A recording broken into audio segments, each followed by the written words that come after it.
السلام علیکم ورحمۃ اللہ وبرکاتہ۔ میرے اس اسلامک چینل کے ناظرین آپ سب کو خوش آمدید و مرحبا کہتا ہوں۔ آج انشاءاللہ عز و جل یہ حدیث پڑھوں گا، مستحق رشتہ داروں کو صدقہ دینے کی فضیلت۔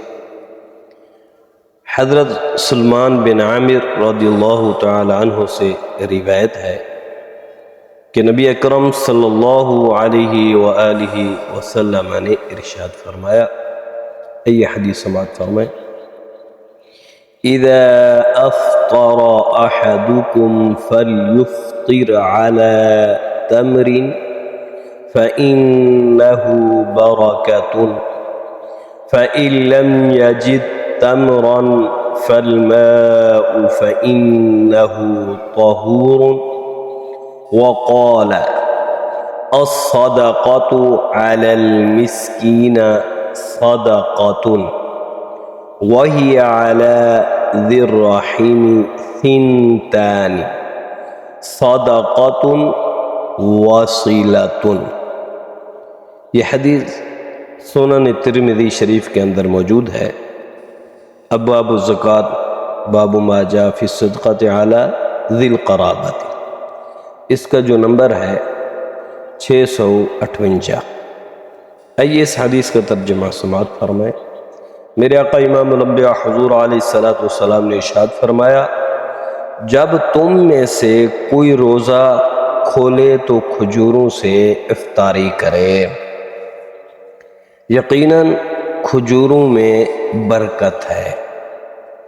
تو واقعی بات یہ ہے، میرے آقا کا فرمان سچا ہے، بہت ہی کھجوروں میں برکت ہے۔ اتنی روٹی میں، کھانے میں یا کسی اور چیز میں نہیں ہے جتنی طاقت، جتنی قوت، جتنی برکت کھجوروں میں ہے۔ اگر کھجوریں میسر نہ ہوں تو پانی سے افطار کریں۔ اب میرے آقا کو بھی پتہ تھا، جانتے تھے کہ ایک وقت ایسا آئے گا کھجوریں بہت مہنگی ہو جائیں گی اور میری غریب امت مہنگی کھجوریں نہیں خرید سکے گی۔ تو اس لیے پھر میرے آقا امام الانبیاء حضور علیہ السلام نے ارشاد فرمایا، پانی سے افطار کریں، اس لیے کہ وہ پاک کرنے والا ہے۔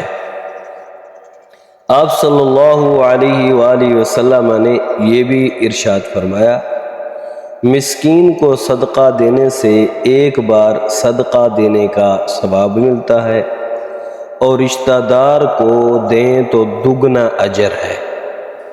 یہ صدقہ ہے اور صلہ رحمی بھی ہے۔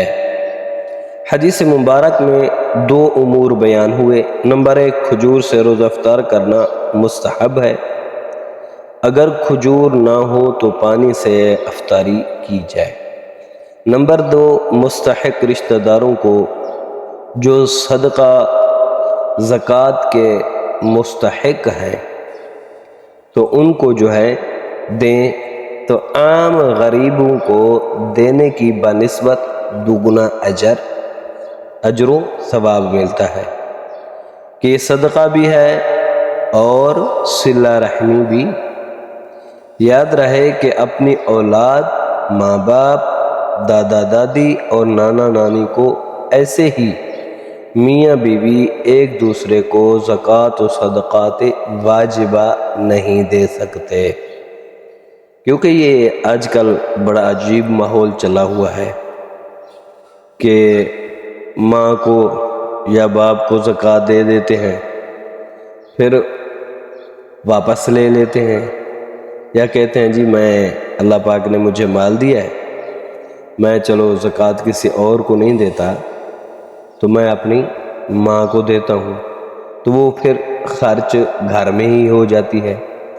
ایسے ہی دادا دادی کو بھی آپ نہیں دے سکتے، نانا نانی کو بھی نہیں دے سکتے، اور میاں کہتا اپنی بیوی کو تو اس بار جو زکوٰۃ ہے میں تجھے دوں گا، پھر جو کچھ خریدیں گے، لیں گے، اکٹھے ہی کھائیں گے۔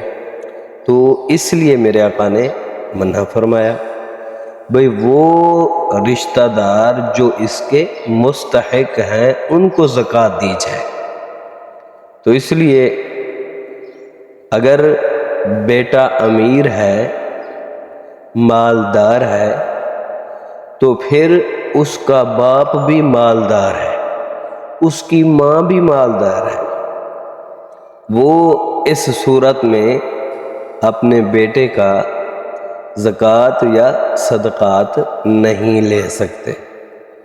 ایسے ہی اپنے باپ کی وجہ سے خود اپنے دادا دادی کو بھی نہیں دے سکتے۔ اس کے علاوہ کسی بھی مستحق رشتہ دار کو دے سکتے ہیں۔ ہاں، تو ہمیں چاہیے کہ ہم آپس میں بجائے زکوٰۃ و صدقات کھانے کے ہم غریب رشتہ داروں کو دیں جو مستحق ہیں۔